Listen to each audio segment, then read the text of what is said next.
დაახლოებით 10 თვის წინ დაიწყო მშენებლობის პროცესი განსახლების პროგრამის ფარგლებში. რამდენიმე ახალი კორპუსის მშენებლობის პროექტი ქალაქ ზუგდიდში, რომლითაც გათვალისწინებულია 7 ახალი კორპუსის მშენებლობა. თითოეულში, რომელიც მოიცავს დაახლოებით 240 ბინას. გათვალისწინებული იქნება პრაქტიკულად მაღალი ხარისხის რემონტით სრულფასოვანი ბინების გადაცემა დევნილი მოსახლეობისთვის. მათი სულადობის მიხედვით და ეს არის რა თქმა უნდა პრაქტიკულად ისეთი მასშტაბის პროექტი, რომელიც თითოეული დევნილის პრობლემას, რომელსაც უშუალოდ დღეს აქვს მწვავე პრობლემა საცხოვრებლის, პრაქტიკულად თითოეული მათგანისთვის ეს იქნება პრობლემის გადაჭრისთვის სრულფასოვანი საშუალება.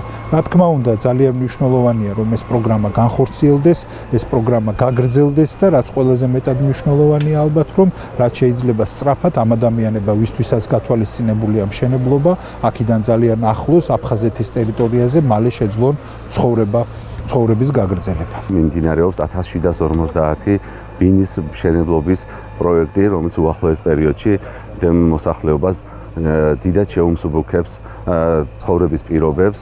ადამიანები, რომლებიც ძიმე საყოფა ცხოვრება პირობებში იმყოფებიან, უახლოეს პერიოდში უკვე მათ გადაეცემათ ახალი კეთილმოწყობილი ბინები და ეს იქნება მათთვის უდიდესი ხელშეწყობა.